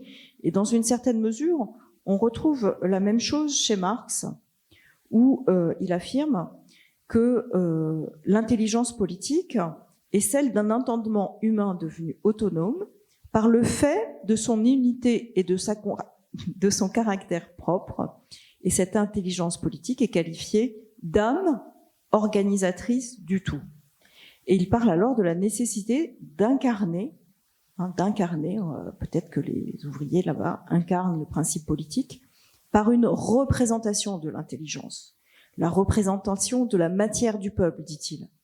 Et Marx peut affirmer que le pouvoir législatif fait la Révolution française de 1789 à 1793, parce que le législateur est lié à un républicanisme intérieur, dit-il, c'est-à-dire à une communauté sociale et politique consciente d'exister, en faisant circuler des sentiments, des sensations, de l'entendement. Ainsi peut-il dire, je le cite, « L'acte que j'appelle une loi résulte du moment où tout le peuple statue sur tout le peuple. C'est pourquoi le législatif ne fait pas la loi, il la découvre et la formule seulement. » Et donc, ça me paraît important de rappeler ces énoncés de Marx qui sont finalement assez peu connus, parce que ça permet de faire le lien entre la question de cette communauté et la question de l'abrogation des mauvaises lois et de la production de meilleures lois. en tant qu'on a quand même, du point de vue des révolutionnaires, y compris Saint-Just, la nécessité d'avoir des lois communes pour que les décisions, elles aient des principes communs. Sinon, on ne fait pas une société, on fait du fédéralisme qu'ils considèrent plus hideux même que la guerre civile. C'est-à-dire que chaque région décide pour elle-même, mais ne fait plus lien avec les autres régions ou de village en village, les fameux rapports sociaux. Et il me semble que de ce point de vue-là, il y a quelque chose à rejouer aujourd'hui, parce qu'on a d'un côté une société qui fait face en inventant des nouvelles formes de vie, y compris les formes de vie écologiques, dans des lieux agricoles, dans des lieux culturels, sur différentes manières de faire, différentes facettes, de l'habitat partagé, de l'inventivité joyeuse, mais qui est très facilement écrasable par l'état d'urgence. Voilà, aujourd'hui, on a un outil, l'état d'urgence, ça permet d'écraser n'importe quoi. On l'a vu dans les ZAD, on l'a vu évidemment dans la ZAD de Notre-Dame-des-Landes, pas facile. Voilà. Donc, il s'agit donc pas simplement de prendre son autonomie, même si j'ai rien contre l'autonomie, mais il s'agit aussi de voir comment ces autonomies peuvent être réellement reliées en tant qu'elles se donnent un cadre commun et un cadre humanisant, c'est-à-dire qu'il ne fasse pas contrainte en tant que la liberté serait je fais ce que je veux et tant pis pour les autres, mais que la liberté soit effectivement réciproque. Donc on pense comment un lieu autonome rentre en relation avec un autre lieu autonome, et non pas en termes de contrainte, mais en termes de relations réciproques, ce qui n'est pas conçu dans la théorie du XVIIIe siècle comme une contrainte, mais comme une liberté. Donc il s'agit à ce moment-là de penser l'articulation de tous les outils politiques. Et il me semble que c'est là qu'il y a quelque chose d'extrêmement intéressant dans cette séquence de la période révolutionnaire et dans la nôtre, c'est qu'on a à réinventer l'articulation des outils politiques. Parce qu'aujourd'hui, on a le non-sens d'un système électoral, et donc une abstention vertigineuse, mais qui ne rend pas les gens qui s'abstiennent plus puissants, les rend moins puissants quand même, on a beau dire et beau faire, lucides certes, mais pas plus puissants. Et de l'autre côté, donc, toutes sortes d'inventivités, d'associations culturelles, d'institutions civiles, de petites maisons d'édition, de lieux où on écrit une nouvelle déclaration des droits des peuples terrestres et du vivant, des lieux où on fait du participatif, et j'avais fait à Nuit debout des exercices de résistance, relire la déclaration des droits de 93, des nouveaux cahiers de doléances, toutes sortes d'inventivité. Il y a beaucoup d'inventivité avec beaucoup de sortes de personnes. C'est la revue, c'est la maison d'édition Excès que tu as fondée. Oui, c'est une petite maison d'édition. En 2018, me semble-t-il. 2016. Mais bon, c'était juste pour parler de la manière dont ça pouvait circuler l'objet Révolution dans différents lieux du social, qui me paraît intéressant parce que la Révolution a été jetée un peu comme le bébé et l'eau du bain, comme objet, de souveraineté nationale, occidentale, réactionnaire. En fait, il y a beaucoup de gens qui considèrent que la Révolution française c'est un objet réactionnaire, et moi je l'ai vécu aux États-Unis, c'est d'une très grande violence. Alors évidemment aujourd'hui on a un poète haïtien qui vient juste après, donc c'est parfait, mais justement aux États-Unis ce qu'on m'avait dit c'est vous parlez du droit d'asile comme enjeu universel, mais vous faites de l'histoire falsifiée, vous ne parlez pas de la révolution d'Haïti, qui commence 1 an après le droit d'asile. Bon. Donc il y a quelque chose à ressaisir aussi dans cette période que j'étudie, qui me passionne, mais je pense que cette passion pourrait être plus partagée, et qu'il y a la possibilité, en observant, à reprendre peut-être l'énoncé de Rosa Luxembourg, les énoncés de Rosa Luxembourg, quand elle affirme qu'il faut abandonner aucune des formes du politique et qu'il faut se battre sur le combat parlementaire pour pouvoir récupérer le pouvoir de faire les lois, se battre sur les soviets, donc sur les communes, le conseillisme, et se battre aussi dans les luttes sociales, donc tous les lieux possibles d'inventivité, et que ça demande beaucoup d'énergie, et qu'on ne peut pas trouver cette énergie uniquement en soi-même, et que la fatigue d'être soi, c'est justement la fatigue de cette fragmentation souhaitée par le capitalisme contemporain, qui fait que, à force d'être juste soi, eh bien, on n'a plus rien même à se dire à soi-même, alors qu'on retrouve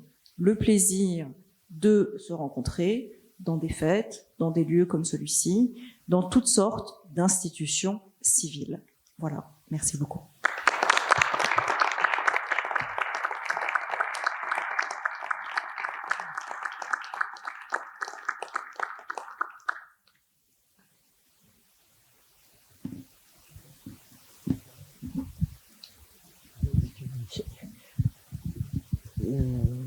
Merci, hein, c'était extrêmement dense, donc on a besoin aussi de digérer peut-être certaines choses qui ont été dites.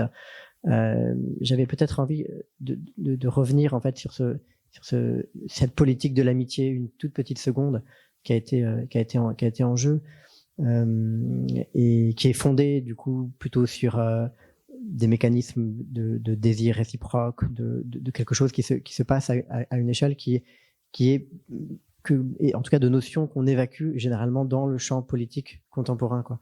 Et s'il y a peut-être une bascule à reconstituer de manière contemporaine à cet endroit-là, non? Est-ce que tu le formulerais comme ça, en fait?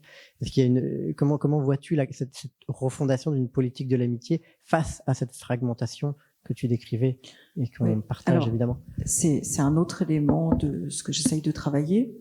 C'est qu'on a évoqué tout à l'heure, je ne sais pas si la personne est encore là, non, je crois pas, la question du fait que sur les réseaux sociaux, les gens s'énervent tout de suite et n'arrivent pas à débattre, ne débattent pas, et que du coup le conflit tourne court, éventuellement en insultes. Et ça, c'est le symptôme d'une absence de politique de l'amitié. C'est-à-dire qu'être ami sur Facebook, ça produit pas de l'amitié. Ça produit autre chose. Voilà. Je sais pas très bien quoi, mais ça produit autre chose. Mais par contre, une politique de l'amitié, c'est ce qui permet d'avoir un fondement d'espace justement civil, de reconnaissance de l'autre comme étant égal à la fois en liberté et en dignité, et que du coup la conflictualité qui peut surgir d'un désaccord ne conduit pas immédiatement à vouloir détruire ni l'argument de l'autre, ni la personne. Parce que détruire l'argument de l'autre sans l'avoir écouté, c'est ne pas prendre en compte son intelligence à l'avoir produit. Donc il va falloir l'écouter, le comprendre avant de le détruire et de dire « moi je ne suis pas d'accord ». Voilà. Donc il y a quelque chose dans la période révolutionnaire que j'ai décrite, où la politique de l'amitié, c'est ce qui rend possible la démocratie en tant qu'elle est le lieu du conflit. Et aujourd'hui, eh bien, on aurait besoin d'une telle conception de la politique de l'amitié pour rendre possible à nouveau du débat sur des questions qui sont des questions cruciales et où pour le moment, on passe son temps à s'invectiver et même à renoncer, même dans des lieux qui sont des lieux où on pourrait penser qu'on est capable d'agir autrement. L'invective vient très vite, même sur la défense de la liberté d'expression en tant qu'elle est dans le bloc constitutionnel. On vous dit non, mais il y a quand même pas de trouble à l'ordre public. Enfin, en France, le trouble à l'ordre public, c'est la diffamation, l'insulte, l'appel à la haine raciale et le négationnisme. Le reste, on peut dire ce qu'on veut. Et on doit débattre si on n'est pas d'accord. Et ben, c'est pas quelque chose du tout de conquis dans certaines universités, dont la mienne. On va prendre évidemment quelques questions avant de. On peut se permettre de faire une pause aussi après tout ce qui a été dit.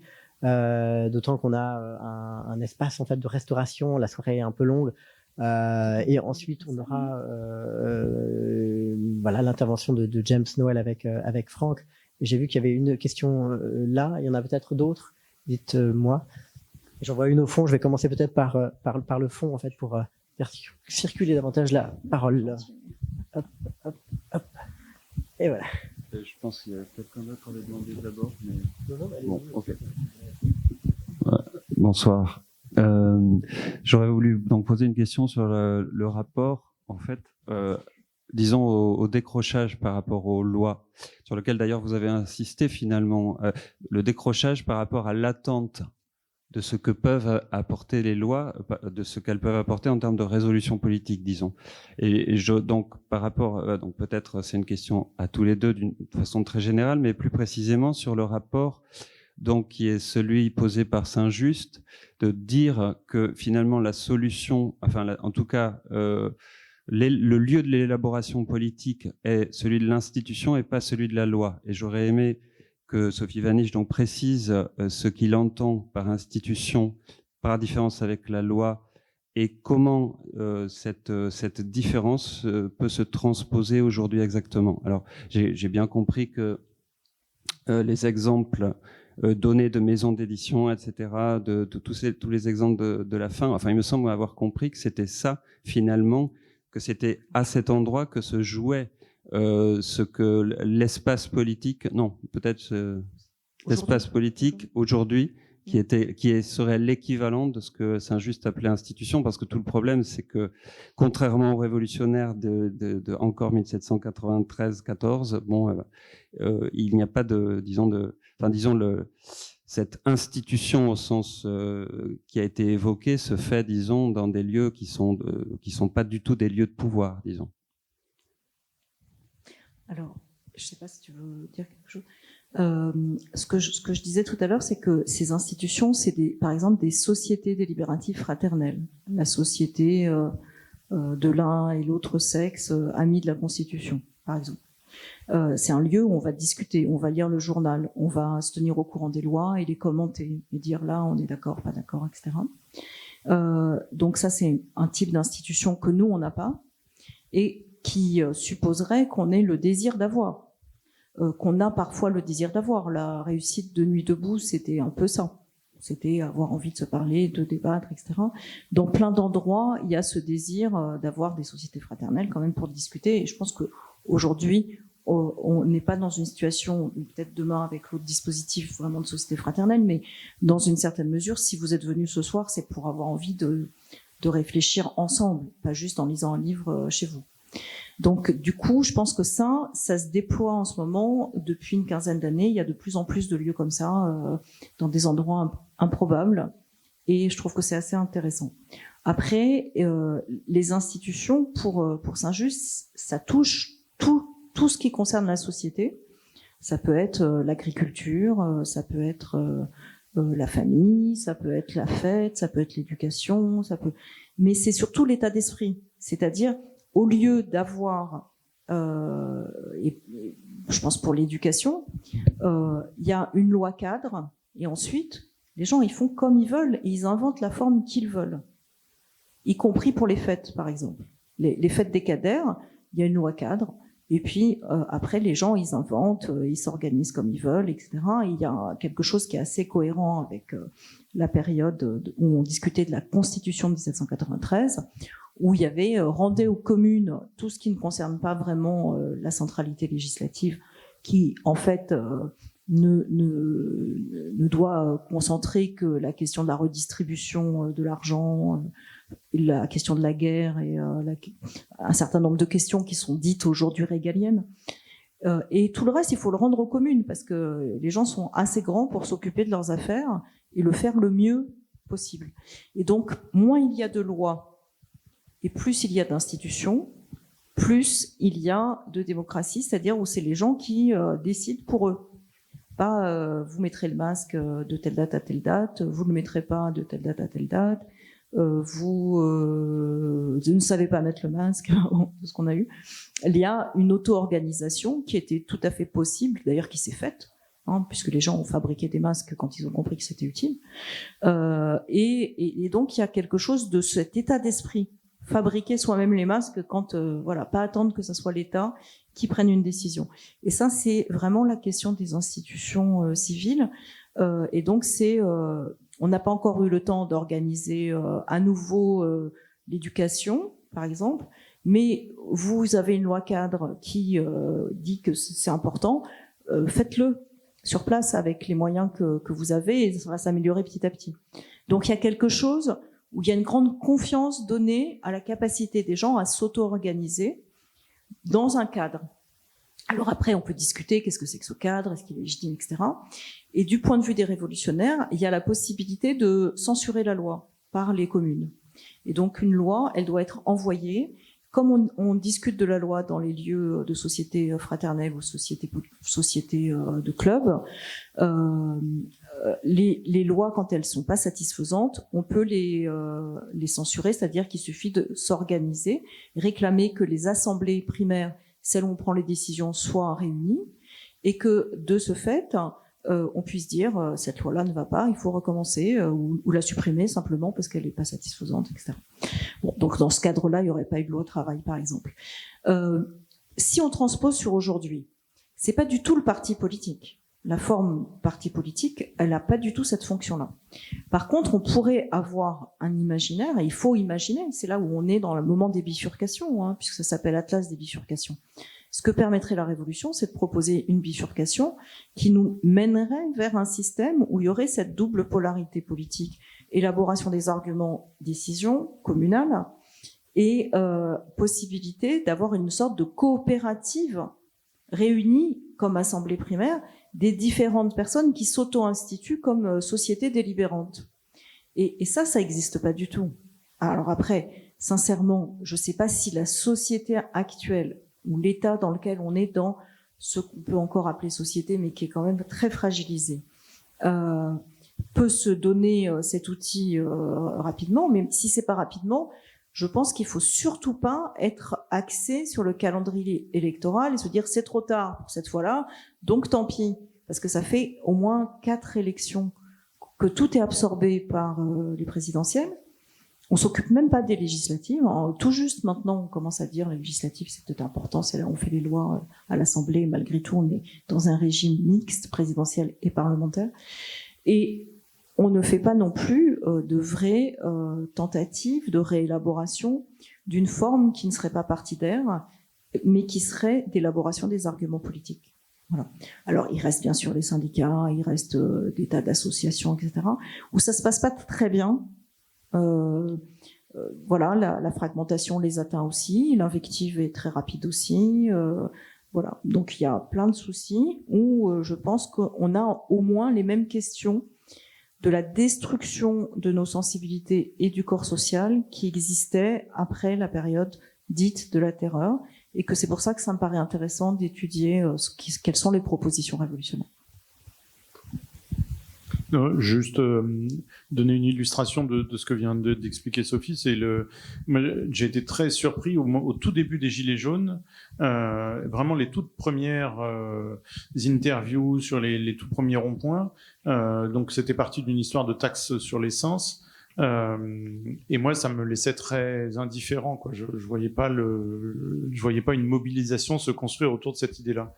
Et il a fallu juste 2 ou 3 semaines pour que tout d'un coup, les mêmes personnes interrogées par les mêmes journalistes se mettent à parler de justice fiscale, etc.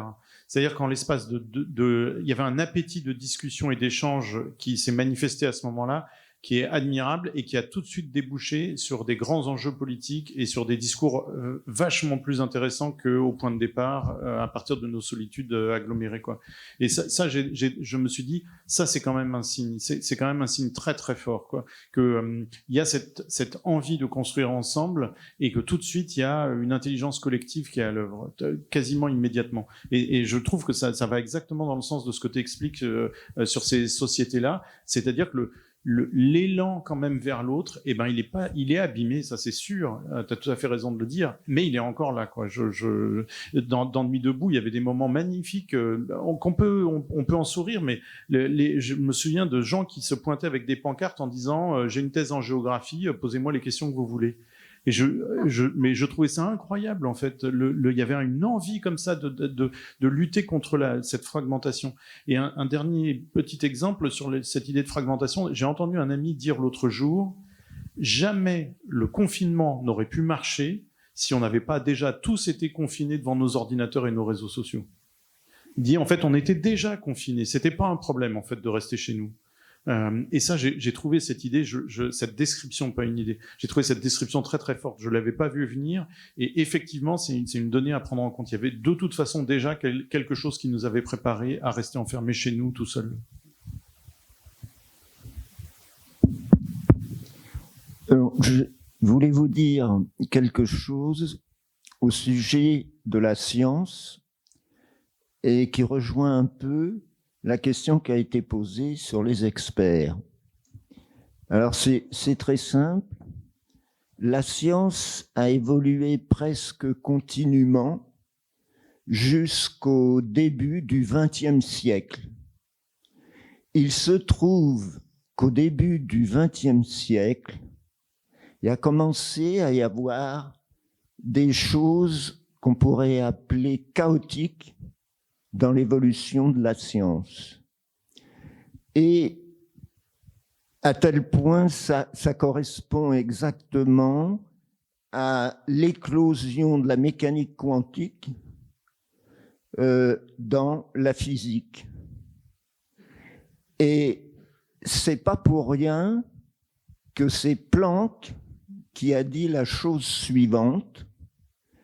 Planck, vous savez, c'est celui qui a inventé la fameuse constante de Planck, H, ou H bar, H sur 2pi, peu importe. Il a dit, en science, les paradigmes évoluent non pas parce que ceux qui les ont construits ou imaginés changent d'idée, mais parce qu'ils meurent. Alors, je voulais vous dire, c'est pour ça qu'on ne peut pas débattre. Par exemple, si vous dites quelque chose contre le GIEC, c'est fini, vous êtes foutus. Le GIEC, ce ne sont pas des experts, ce sont des dieux. Alors, ça tombe bien, parce que justement, je dois faire une étude sur les discours du GIEC, avec des gens de l'INRIA, et donc avec des gens qui, ayant conscience qu'on utilisait leurs compétences intellectuelles et scientifiques pour optimiser le capitalisme, ont fait le choix de changer radicalement d'orientation et cherchent plutôt à penser ce que leur savoir-faire peuvent permettre d'organiser pour la transition à l'échelle globale. Et donc, ils sont en train de relire le rapport Meadows pour voir sa robustesse dans le vocabulaire scientifique et voir qu'est-ce qu'il faudrait faire pour avoir une conscience plus large des différents enjeux de transformation radicale des modes de vie, des modes d'organisation, d'attribution des sols, des usages de l'énergie, etc., qui pour autant ne construisent pas un sentiment de misère du point de vue de la vie quotidienne. Et donc, ils veulent, c'est pour ça qu'on travaille ensemble, ils veulent travailler avec les sciences humaines pour comprendre comment les enjeux symboliques et les enjeux d'imaginaires sociaux peuvent venir produire dans une certaine mesure ce que Marx appelait l'âme de la loi et du coup rendre possible des préconisations qui peuvent aujourd'hui paraître trop violentes pour certains ou trop violentes ou pas possibles, je sais pas, même si c'est des petites choses, comme abandonner son téléphone portable, pas si facile même si on est conscient des enjeux climatiques, pour beaucoup de monde, quand même, il faut le reconnaître, avec des clivages, etc. Bon, toujours est-il que dans les discours du GIEC, il y a 3 groupes dans le GIEC. Il y a un groupe qui s'occupe de climatologie, où c'est assez robuste, on va dire. Un groupe qui s'occupe d'enjeux économiques où ça l'est absolument pas, c'est que de l'idéologie. Et un autre groupe, pour être honnête, je me souviens pas précisément, mais qui est entre les deux en termes de robustesse scientifique. Voilà. Donc du coup, il y a déjà une espèce de mixte entre différents régimes de scientificité qui sont pas les mêmes. Et ensuite, c'est un filtre parce que les États ont le droit d'amoindrir ce discours dans la version qui est donnée au public. Donc, c'est pas les mêmes discours qui sont produits par les scientifiques et ceux dont on dispose et ceux dont les journalistes disposent. Parce que les pays de l'OPEP, un certain nombre de producteurs d'énergie fossile, etc., ont constamment fait barrage. Et là, on dit on le savait depuis toujours, mais on sait depuis toujours qu'ils font barrage. Et donc, Ok, Total, il fait barrage, et il fait barrage en tant que multinationale, et les pays de l'OPEP aussi. Donc il y a quelque chose d'extrêmement intéressant, parce que la discussion sur le discours du GIEC, elle est double. Elle est d'une part, est-ce que c'est robuste, est-ce que c'est pas robuste, à quoi ça sert, et ça sert aussi à ne pas pointer les autres problèmes, qui sont d'autres problèmes. C'est-à-dire que la disparition de la diversité du vivant, elle n'est pas uniquement liée au climat. La question de l'attribution des sols, donc de ce qu'on appelle l'artificialisation des sols, c'est pas lié au climat. Donc on focalise sur la question du climat, ce qui nous empêche de penser en termes de cité, pour le coup, et donc de penser la question urbaine en tant qu'enjeu qui n'obéit pas uniquement à la question du climat. Et donc c'est l'objet qui permet de focaliser toutes les discussions sur plus ou moins 1 ou 2 degrés. Est-ce qu'on va réussir en combien de temps, etc. Enfin, tout ce que vous connaissez. Alors qu'il y a des tas d'autres questions qui sont aussi cruciales. Et c'est quelqu'un, un scientifique assez connu, qui disait: on peut très bien avoir un bulldozer qui fonctionne sans carbone, mais qui peut détruire la forêt amazonienne pareillement. Voilà. Aurélien.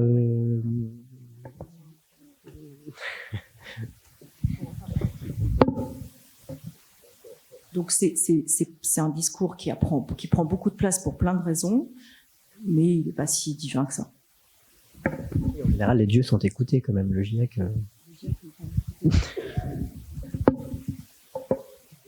Je vous propose juste, avant de redonner complètement ma parole, une petite doléance qui avait été écrite, parce qu'elle est drôle et qu'elle est dans le sujet. Quand j'étais petit, nous n'étions pas riches, et pour aller passer les vacances chez ma grand-mère, nous prenions le train. Il n'y avait pas de crise écologique, ou nous ne la connaissions pas, mais nous prenions le train parce que la voiture, c'était trop cher. J'étais content, en train, j'étais moins malade qu'en voiture. Aujourd'hui, il y a une crise écologique, il faut diminuer notre bilan carbone, nous en avons conscience, mais quand nous partons chez la grand-mère de mes enfants, nous prenons la voiture, parce que le train est devenu trop cher. Sauf quand on peut réserver 9 mois à l'avance sur un grand axe TGV, faire Paris-Marseille en train, puis Marseille-Menton à pied, et pour un week-end, partir le samedi à 17h et rentrer le dimanche matin à 6h. Sauf encore à consulter toutes les heures les tarifs qui varient sans cesse. La liberté de circulation est devenue la liberté de boursicoter en continu sur sncf.com.